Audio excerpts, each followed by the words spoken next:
agree with Alan Greenspan. We ought to just eliminate the debt ceiling. Oh, absolutely. We do. The ability of almost every working American to access more credit than they should have been able to masked the underlying fact that lower and middle class incomes were not rising. That's not a tenable strategy. Isn't now the time to eliminate it? Oh, we've been a long time ago to eliminate it. Let's put aside terrorism. Let's talk only about our own homegrown animals that are patrolling America right now. So it goes down to the simplest thing. Be prepared, be vigilant.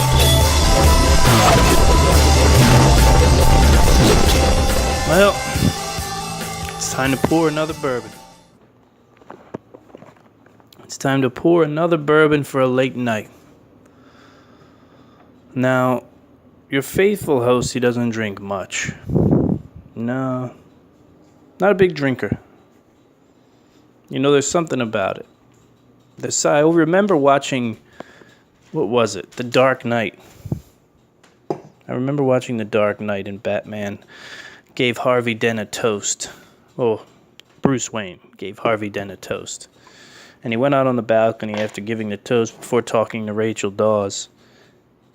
And he flung his champagne over the balcony. And I always kind of admired that, the idea that he always had to be on. You know, he always had to be ready for anything.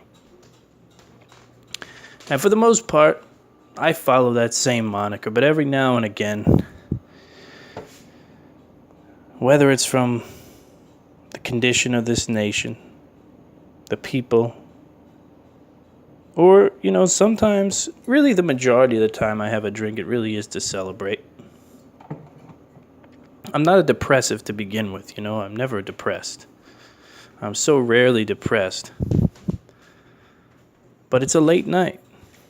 It's a late night, and when I get the itch, and when I know I need a drink, I reach for Maker's Mark.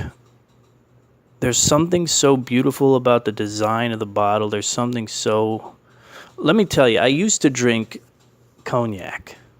I used to think cognac was king. Until I realized that we make something way better than cognac here in America, and it's called bourbon. And that's what I drink. I'm not a big beer drinker. I might have a stout every now and again if I'm out eating a burger or something. But here's what I do. Here's what I do to honor two things. See, I used to drink cognac for a couple reasons. One, because I used to be a chef. And I used to be an aspiring chef before I was a chef. And I loved the brandy snifter, the cognac snifter. I loved the big snifter. I just thought it was such a cool vessel to drink out of. And I do like cognac. It's a great drink, don't get me wrong.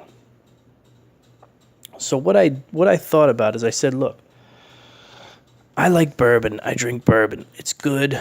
It warms the heart. It warms the soul, and it's made right here in America. And for me, that's as good as it gets. For a guy who doesn't really get that involved in drinking, that, you know, it's as good as it gets for me. Now, what I decided to do, since I already had a great, beautiful snifter, and I'm not a whiskey and ice guy. I don't put Coke in it. I don't put water in it. No. I don't chill it first. No. I feel like the only way to drink bourbon is warm and straight up. That's it. If you really want to get to know what you're dealing with, if you really want to know the bourbon that you're drinking, that's how you do it. It's straight up. It's warm out of the cabinet. And that's how you do it. But I do mine in a snifter. And this is how I kind of think of it. It's made in America. It's beautiful, right? I love the caramel color of it. I love the oaky smell and flavor of it. And I serve it in a French glass. And it reminds me of the Revolution. It's sort of my ode to the American Revolution. Right? The Revolution is the bourbon. It was born here in America. It was made by Americans, and that's the bourbon. But without the French vessel, we would have never won the Revolution. right? It would have been impossible to win the revolution without the French. So the vessel for my bourbon is the snifter that originated in France. I hope I'm not lying about that because I'm not 100% sure. But it always sounded good in my mind. It's the end of the week. Can I have a laugh? Can we talk about bourbon for a minute? Can we have a laugh together? Can we enjoy ourselves for 5 minutes since the whole nation is captivated over bronze? The whole nation is captivated over bronze. The whole nation is captivated over bronze. And I don't know what to do. Because I'm going to be honest with you folks. There's a part of me that completely understands.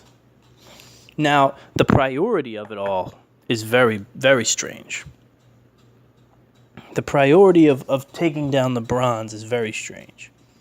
You know, but I can rationalize with the idea that, and maybe this is just because I'm from the winning side.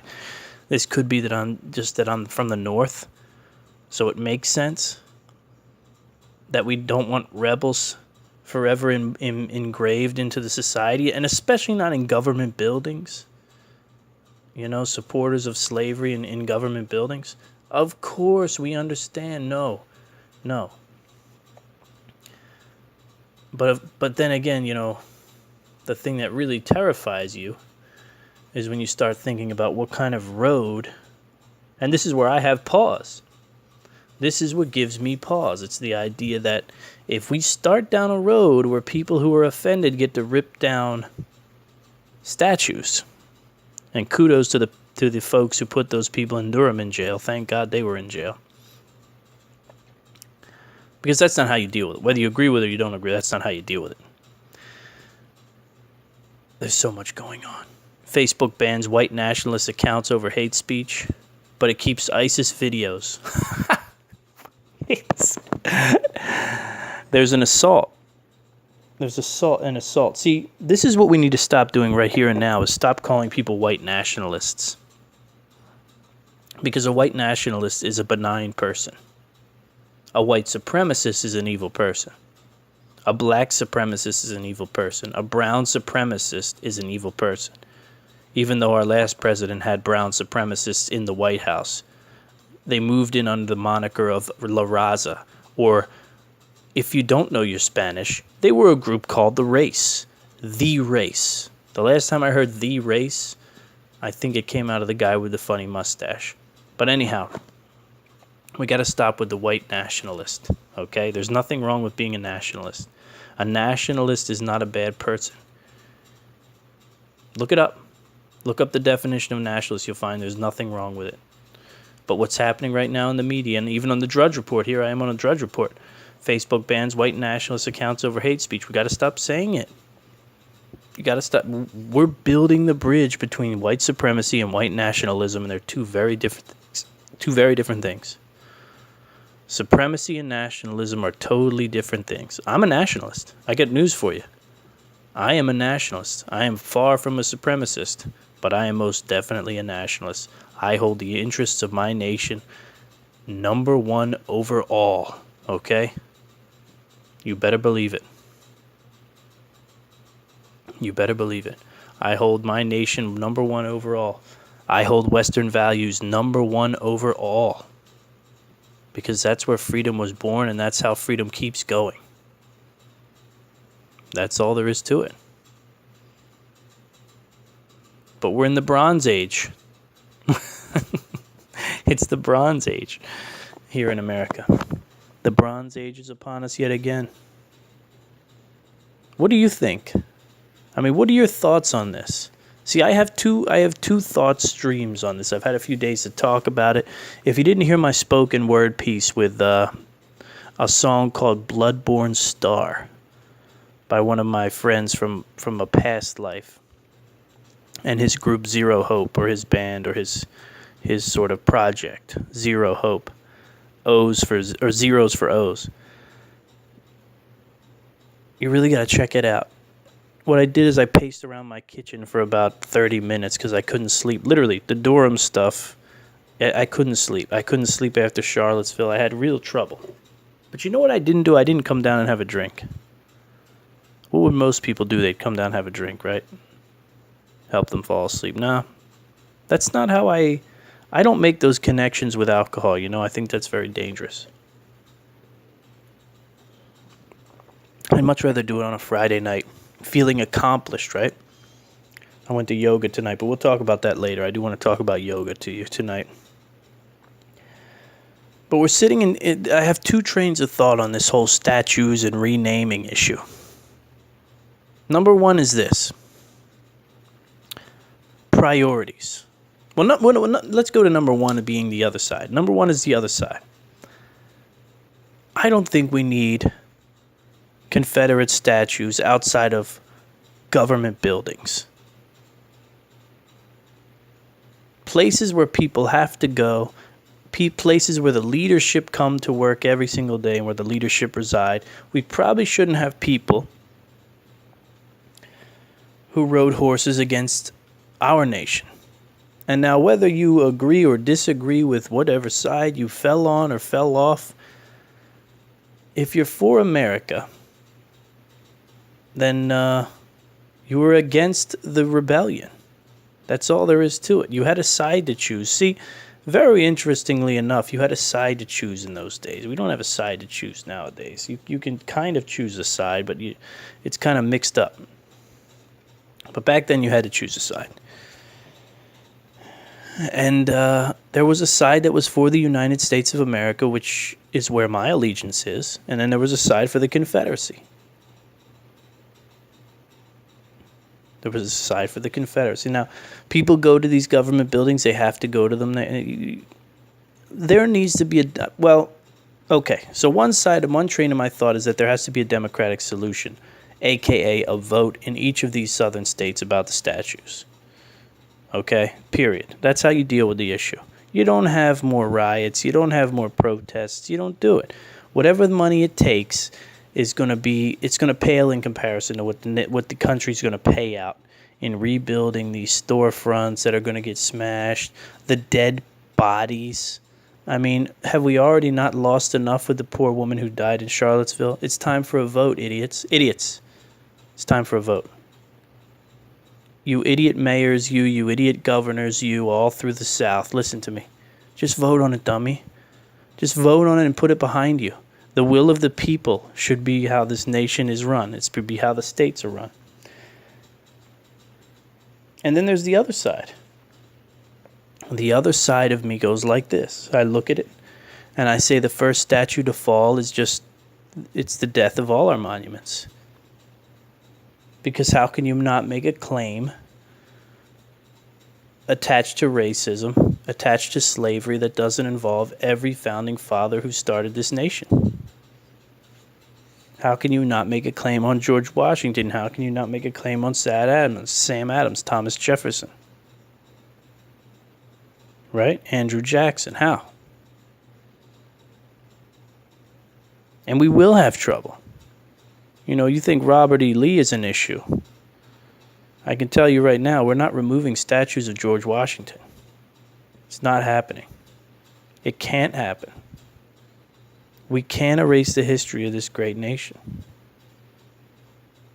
But you let the foot get in the door. That's what I always say about the government. And this Antifa and this left-wing movement, they're just an arm of the government to me. They're just a militant sort of government. Because while they scream, we want rights, we want rights, we want rights, all they want to do is quiet people up. They want to quiet people up and they want them to be beholden to everything that they want. And I think the government is enjoying it. I think there are certain senators that are actually enjoying it. While we're on the subject of senators, let's talk about Missouri. There's so much to talk about. There's so much to talk about. And I don't remember this lady's name. I know she was a Missouri senator who called for the assassination of Trump. Oh yeah, I said it. The assassination of Trump. It's hard to believe. It really is. And the thunder rumbles outside. We're having some serious storms here in Virginia today.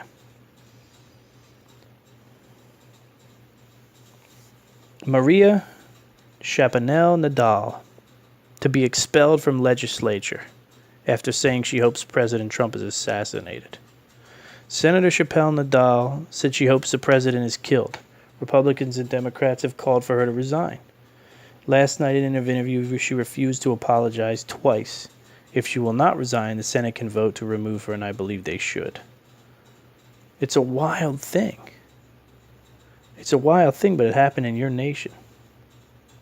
It happened in your nation. A senator called for the assassination of the President of the United States of America. Can you believe this? We are in the craziest time of our lives, folks. I'm talking the most wild. Everyone's making a big deal about the Boston rally that's going to happen. About the California rally that's going to happen. These are big things, right? Okay, the right's going to show up, the left's going to show up, they're going to fight, people are going to die. Why? Because we're not holding a vote. Well, there's two reasons, really. Here's my... You want to talk about law for a minute? This is going to be one of those podcasts. Look, my wife is out. It's storming. There's a situation where she can't get home right now. And I'm not happy. And I'm up, and I don't want to be up, and I'm too tired to really write anything worth writing. But I'm not too tired to sit here and chat with you guys over a bourbon and the Drudge Report, which is what I have open in front of me. So I thought we'd have a moment. I thought we'd have a moment and enjoy ourselves. But what I'm telling you is this thing's going to be all over the place. This thing is going to be all over the place, this podcast. Which is exactly why I'm jumping from one thing to the next thing to the next thing to the next thing, and I'm going to carry on. Because that's just where my mind is right now.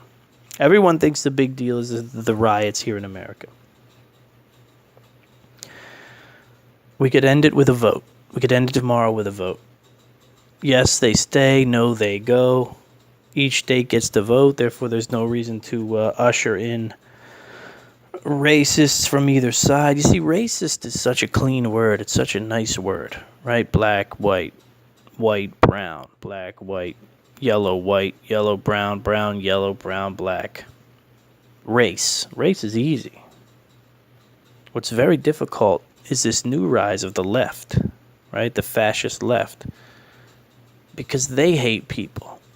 But it's not based on race. It's different. It's a different kind of thing. It's a very different kind of thing. And here's the other thing. We need to take out these white nationalists. They got to go, man. This is not something we should be applauding. This is not something anybody should be excited about. These people need to be beaten into submission. Yeah, I said it. They're not on my team. These guys are not on my team, man. And there's a tendency for people in the right wing to lean that way and make excuses and do this type of thing about, well, these people, they're looking out for... No. They're not looking out for anybody. Have you seen these guys? These guys don't look like people who could help look out for themselves, let alone look out for me and my family. Yes, I'm a white man. Yes, I'm a white man in a nation that is, without a doubt, putting a hit on the white man. Whatever you want to take from that, it's completely up to you. But I'm telling you right here and now, I live in a nation that is putting a hit on what it means to be white and patriotic in the nation. You can't tell me that. Because listen to me. I identify as a nationalist. Yes. More than a conservative. More than a Republican. More than anything. I identify as a nationalist above all. And my name is being run through the dirt because of the fact that white nationalists are being put on the same level as white supremacists.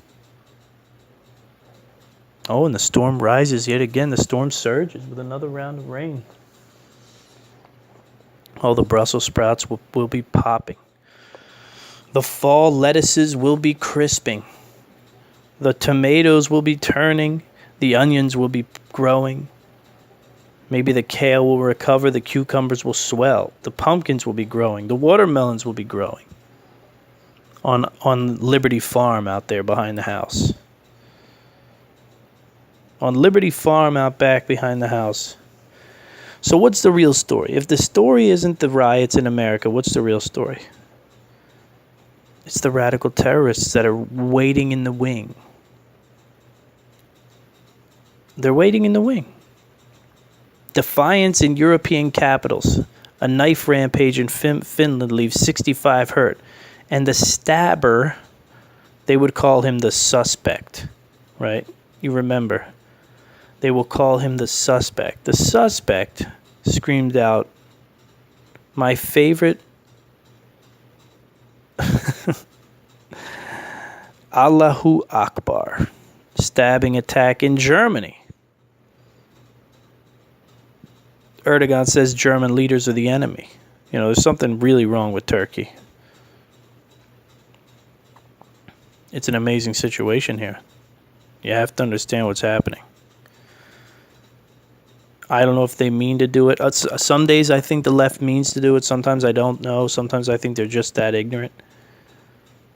But they're running a shroud for ISIS. They're running a shroud for radical Islam. That's what they're doing. And it's a very scary thing when you watch what's happening around this nation, when you watch what's happening in the Western world in general. And you see, they're still there. And for Wolf Blitzer, the little lowlife, to come out, did you hear what he said about the van attack in Barcelona? He called it a copycat attack from, Charlottesville. I couldn't believe my ears. He called it a copycat attack, like the one that happened in Charlottesville. That's how disconnected. That's how biased. That's how monstrous these people are in the media. He called it a copycat attack of Charlottesville. When anybody in their right mind, any sane person, but you want to talk about sane, we can go down that path too. Any sane person would say, these are radical Muslim tactics. These are radical Muslim tactics. That's all there is to it. The unfortunate events that happened in Charlottesville, yeah, they were perpetrated by a monster too. But we've seen Muslims running people over with cars for a long time now. How can you say it's a copycat? If I ran the network, he'd be off the air. He'd be fired. Wolf Blitzer would be packing his bags and headed for retirement. I'm sorry. It's just total misinformation. We can't have it in a news organization. Sorry, you have to go. It's not a copycat anything. It's a radical Muslim who wants to kill everyone who doesn't conform to his sick religion. Yes, they're in the same ballpark as the white supremacists. The same person. Same type of person. This is my rigid ideology. You're either going to live with it or die. So what else is happening in the world?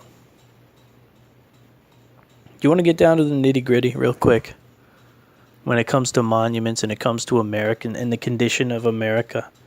And when it comes to... Now listen, I'm going to go out on a limb here. But my limbs are longer than yours. Just remember that. My limbs are very long because I pay my own bills through my hard work.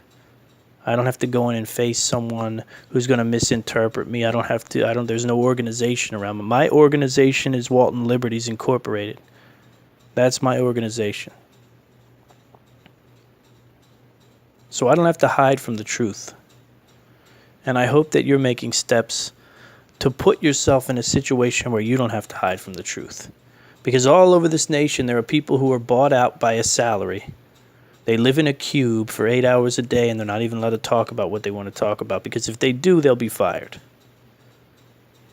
Hit on the white man. I'm sorry. It sounds gross. It comes out of my mouth and I know it sounds gross. There's a hit on the white man. Oh, come on, dude. You've had it so good for so long. I don't care. See, these historical things, I don't care about them. I don't care about we've conquered. I don't care about we've always been on top. I don't care. What do you want me to do? What do you want me to do? I live in a capitalist society. The cream rises to the top. What do you want me to do? Should I be upset about it? Should I have guilt over it? I do not. But I will be there to speak of injustice when I see it. And I know for a fact that right now, if you're a white man and you walk into the office and you tell people, this is all you got to do. You walk into the office and you tell people, look, Clinton was too corrupt, okay? She was far too corrupted. She was a criminal. There were people who died. People who died dealing with her. So I voted for Donald Trump. You can't tell me that that won't negatively affect your experience at work going forward. Now you walk into there and tell people that you're a nationalist, that you believe in America, and you're a white guy, you're a white man. Listen to me, you're going to have issues. But I don't have these issues. And I don't plan on having these issues. Because my great fan base here at I Am Liberty is going to keep me afloat. You guys, whether you know it or not, you're spending money on Amazon, right? You're spending your time reading articles all over the internet that are written by me. And it's paying, okay? It's paying off in ways that are far greater than just the chlorophyll paper that we come to idolize. Way more than the dollars and the cents. Freedoms like I couldn't imagine. And this is what I want to talk about. We're wasting and exerting a lot of energy here talking about monuments, okay? We've got Malcolm X described the white liberal almost perfectly in that he wants to help the black community, but he wants to do it from the front of the line. If I can be succinct, okay? These aren't his exact words, but it's basically what he was getting at. The white liberal wants to help the black community, but he wants to get all the credit for doing it.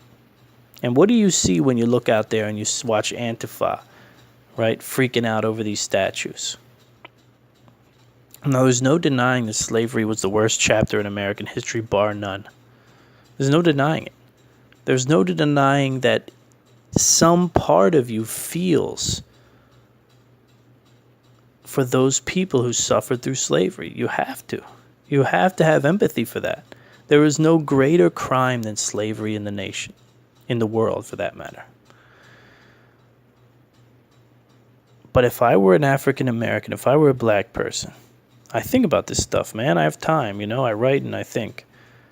If I were a black person in America today, I could easily gather behind this idea that my life, how am I going to make my life better first of all, first and foremost? That's where I would be thinking, because that's where I think today. Yes, I'm going to help people. I always help people. I answer emails. I answer comments. You know what I mean? Anybody who needs help in my real life, they're going to get my help. I'm a helpful guy. Ask anybody who knows me. But I'm always thinking about me too. You know, what is the next big move for me? What am I going to do? If I were a black person in this country, an African American person, or whatever you want to call it, I don't know how I could truly concern myself with these statues right now. I might think, look, this is a great idea. We probably should talk about the fact that we have people who fought against the idea of eliminating slavery in America, hoisted high up in the air in brilliant statues all over the South. Down the line, that might be something worth talking about. That could be progress that might be worth talking about.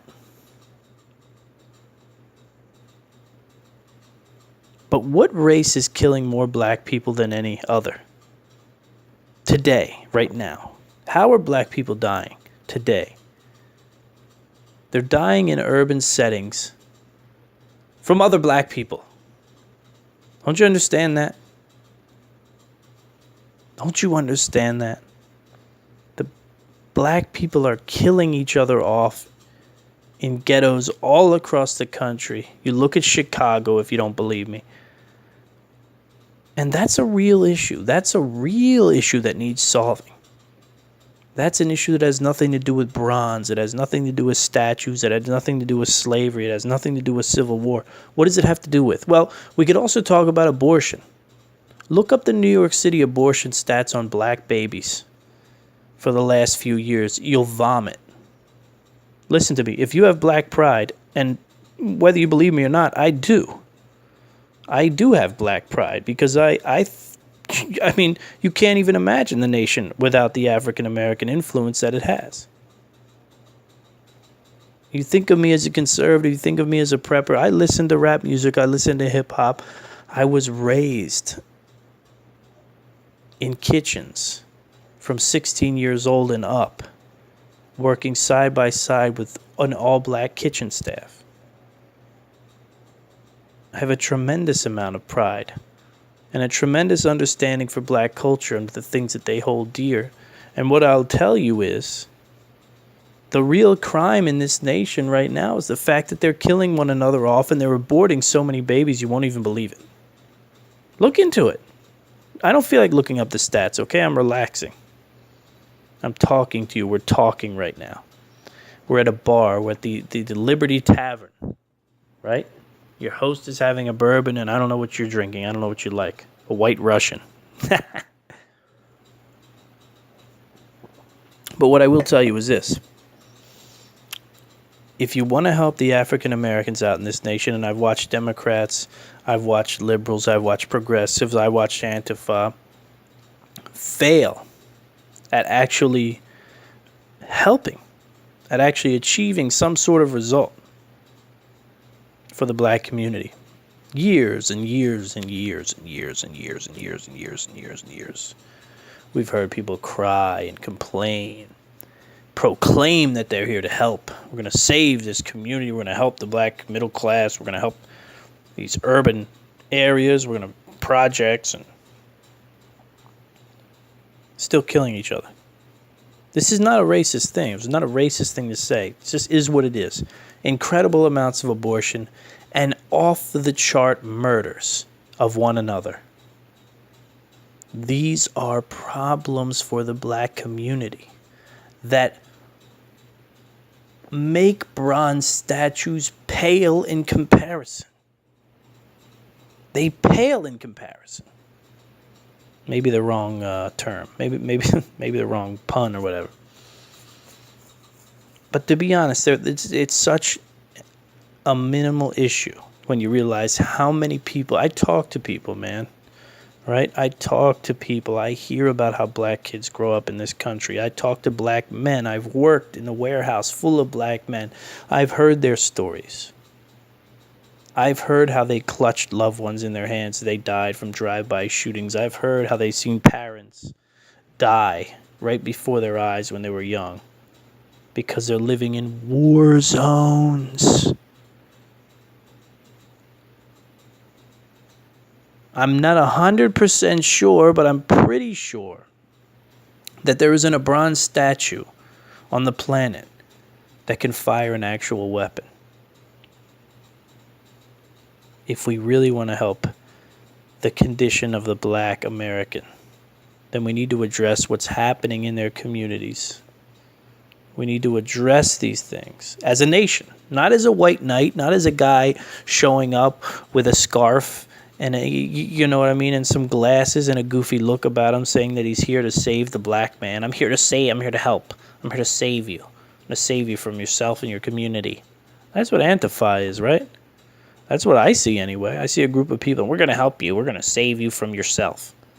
No, we address it as a nation, right? We address it as a nation. We say we're not going to stand for this stuff anymore, right? You shoot somebody in the neighborhood, you shoot somebody, period, and murder them. You go to jail for 40 years, 50 years, whatever it is. It's life in jail, prison, done. There's no case, none of that. You do a cowardly drive-by shooting, you go to jail for the rest of your life. It's over. None of this 5 years, 10 years, none of this probation for good behavior. No. That's what puts killers back out on the street. I don't like laws. I'm not a fan of laws. But if we're going to do laws, we need to do laws that are terrifying. My father always used to tell me, you want to get rid of illegal immigrants? You want to stop having problems with illegal immigrants in America? If you hire an illegal immigrant, you do 10 years in jail. That's the end of your illegal immigration problem. Period. That's the end.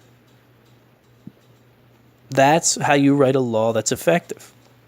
Here in Virginia, let me tell you, here in Virginia, if you do over 80 miles an hour, this is a new law. If you're caught doing over 80 miles an hour, you're getting a felony. Nobody's doing 80 miles an hour anymore. That's how laws are supposed to work. It's not supposed to be, well, you shot another gang member and, then maybe we'll let you go or we'll let you off a little early or something to that effect. It's just my 2 cents, all right? That's the way I look at it. If I were a black man in America, that'd be the thing I was worried about most. I can tell you that right now because I am obsessed with the community in general, right? I'm worried about communities in America. I'm writing a book about it. It's going to be out in October. It's going to rock your world. I'm going to give you one big warning about the book. This is the warning. The warning about the book is this. Once you read it, the blame is on you. And it's a scary thing. But once you read it and you find out how you can engage the community and how you can take the power back as an individual, then the blame comes on you if you don't do it. It's a scary thing, I know. It's almost like the movie The Ring. Did you ever watch The Ring, where if you watch the tape, you die in 7 days? You watch this movie, this crazy, weird movie, and then 7 days later, a girl climbs out of your TV screen and kills you? It's very similar in that if you read the book and you find out how we can fix this nation, all of a sudden, the blame can't be on politicians. All of a sudden, the blame can't be on the president you don't like. All of a sudden, the blame falls right squarely on yourself. If you decide to read this book, take in the information about how to bring communities together and leverage their power, because your community has tremendous power. I've put so much effort into this thing, you have no idea. And I've found that the community has tremendous power. And if you decide not to form Voltron within your community,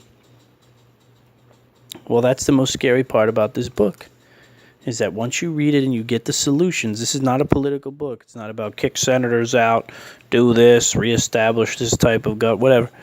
No, this is a book about you. This is a book about what you can do to make the country better. This is a book about what everybody wants to know about. How do we make this nation better?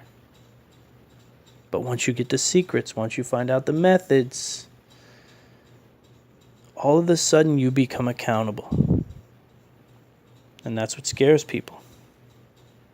That's what's going to scare people about this book. Now, the fact that I do what I do is making it very hard for me to get interviews about the book, by the way. I've dealt with sponsors and I've dealt with people who want to have me on their show who all of a sudden don't want to have me on their show after they go to my website and find out what I talk about. They're terrified. They're disgusted because I speak my mind and say what I want about, the issues. From the New York Times, Trump aside, artists and preservationists debate the rush to topple statues. No one's talking about the fact that these are precious pieces of art. Mark Bradford, the renowned Los Angeles artist, says Confederate statues should not be removed unless they are replaced by educational plaques that explain why they were taken away. I am loath to erase history, Mr. Bunch said. For me, it's less about whether they come down or not, and more about what the debate is stimulating. So far, that debate has been almost entirely a reaction to Mr. Trump and his views on race, with little discussion about Confederate monuments and sculptures as works of art or historical artifacts of any cultural value. It's just another interesting angle on it, right? This idea that we look at these things as hate pieces, symbols of hate. Another way to look at them, right? How are artists and preservationists looking at them? It's just, I'm not taking... I told you my two sides, right? I don't want a foot in the door because I don't want them coming after Washington, right? Yes, he was a slave owner, but he put his life on the line, and had he not put his life on the line, we wouldn't have this country. We wouldn't have affirmative action. We wouldn't have all the great African-American contributions to this nation. That's the reality. That's the reality. What else do we want to talk about tonight? Boston rally, talked about it. Terror cells in Europe, we know about them. Terror cells in America, they're licking their lips as we go at each other's throats, by the way. For every rally that you see in Boston and in LA and California and Charlottesville and Virginia, whatever it is, the wolves of radical Islam are just licking their razor-sharp teeth. And they're saying, here we thought we'd have to bring this nation down slowly. But it looks like they're going to take care of it for us. And from the ashes will rise the crescent moon. And Islam will take over. Who knows? Who knows? It could be the sordid thoughts of a man who's been up since 4 o'clock in the morning. It's nearly 11 o'clock p.m. at night. And just so you know, every hour that I burn is almost like 2 hours that you burn. Just, I'm kidding. I'm joking. All right, I'm a little warm from the bourbon here. So why don't we end this show talking about yoga? Because I did want to talk about yoga. It's a very big thing. We talked about the terror cell. We talked for a brief second about Facebook banning white nationalist accounts. We talked about the artist's view on the monuments. We talked about the Boston rally. We talked about the real problem in the black community, which is the fact that blacks are killing blacks still to this day. That is an issue that needs to be solved long before we worry about ripping bronze down. And I can tell you can rip every piece of bronze down in the nation, and it won't solve that problem. It won't solve the problem of the skyrocketing abortions in the black community that are killing black babies. You can say what you want about abortion, pro-life, pro-choice. I'm on the fence about the thing, It's really hard for me to really sit down and nail it down. But if I want to talk about pride and about being proud about my race, that brings up abortion. And that brings up the idea that how many white babies, how many black babies, how many American babies are being offed every year by abortion. And I can tell you right now, I read an article about a year or 2 years ago, and the numbers on abortions of black babies in New York City will make your head spin. Look it up. I don't remember it. I'm not going to take a guess at it, but I know clear as day when I read the article, my mouth dropped. And I said to myself, how many cool people went into a waste bin? How many cool people were sucked out of the uterus of their mother and went into a waste bin? That's what I said to myself. So on a Friday, my workout routine has been out of control, right? It's 6 days a week now. I've upped the ante. I've held myself accountable. I have done everything that you're supposed to do, right? I've held myself accountable, like I said, and I've also measured myself. What am I doing? How much am I lifting? How often am I lifting? How much? Am I lifting more than I've lifted before? And I can tell you that that's the only way to get progress. And aside from lifting heavy weights and hitting the heavy bag and throwing up heavy kettlebells, I am a firm believer in yoga. The whole, like 50% of the listeners just turned the show off. Goodbye. He said yoga, I turned it off. I can't help those people. They're gone. Forget about them.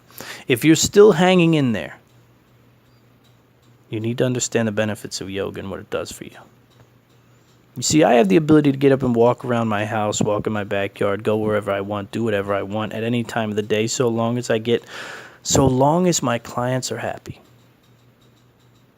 So long as my clients are happy, I have the ability to do whatever it is I need to do.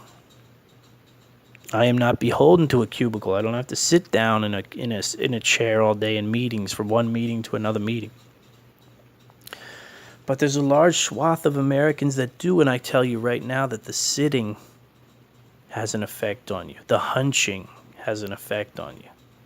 And there are very few things that you can do to help your body with that, man, and yoga is one of them. Stretching is crucial. It's crucial. Let me tell you about a feeling that's unmatched. First of all, there are some nights I get out of yoga, right? Some nights I go to yoga, and I like to do I can't think of what it's called. I'm struggling. Sorry, I can't think about what it's called. It's when the poses are held for a long period of time. We'll go in there for an hour and we'll hold poses for 2 to 5 minutes at a time. And when I get out of a class like that, my legs feel literally like, I literally am like, I could probably jump over the building.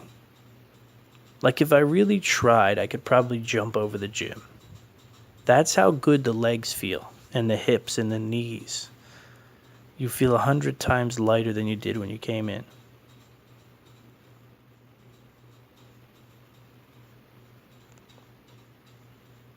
That's the power of yoga. And it's a power that so many men don't want to tap. It's a power that so many people don't want to tap. And one of the most incredible feelings, I'm telling you, is when I go to the yoga classes that are provided by my gym. Right? I go to the classes that are provided by my gym. And what I find is that we are so used to walking around the gym tense and tight, right? Your muscles are tight from the squats, from the bench press, from the deadlifts. And you're used to walking around this environment tight. Muscles are tight from running and the whole thing. And when I leave a yoga class and walk through the gym, there's a euphoria that's hard to explain. Because I'm loose. I'm not tight anymore. I'm loose. I've been stretched. I've been manipulated. I've been molded. It has to happen. Like, there's no getting around it. It's a fight I have with my wife often. It has to happen. If you don't stretch your body, it's going to collapse in on itself. You're going to hunch. You're going to bend. Your ligaments, your tendons, all this stuff is not going to work. You're going to look like an old person. Because of gravity, because of your high-stress lifestyle, it's going to crumple you up like a piece of paper. So I'm telling you that it's time to get into the yoga studio. I don't care what type of person you are. I don't care how big you think you are. Maybe you were a Marine and maybe you killed people in Iraq. Whatever it is, it doesn't matter. It's not about... It's so much more important than your ego. It's so much more important than what you think you are. It's so much more important than what you think you should be doing. Yoga is a powerhouse. Yoga will make you live better, longer. And I do yoga probably 3 to 4 times a month. Sometimes on my own, sometimes in a class at the gym. And I will tell you that it strengthens muscles. It strengthens your back muscles that you rarely use. Right? It strengthens incredible muscles in your feet that you never use. You know, you get stationary, you get flat-footed, you use your muscles to press weight over your head or squat weight. Yoga, it engages you in ways that you just can't imagine. I don't want you to scoff at this. I really don't. I want you to understand the benefits. I want you to try it for a month. Do that for me. You know what I mean? I appreciate everything you guys do. You buy my books. You click my affiliate links. You make me money. I've even been referred to clients from listeners to the I Am Liberty show. I have the best listeners. You know, you guys are great. And there's more of you coming. All the time, more and more and more of you are coming. And it makes a big difference in my life. It really does. But I need you to do one thing for me. And the one thing that I need you to do is commit to yoga.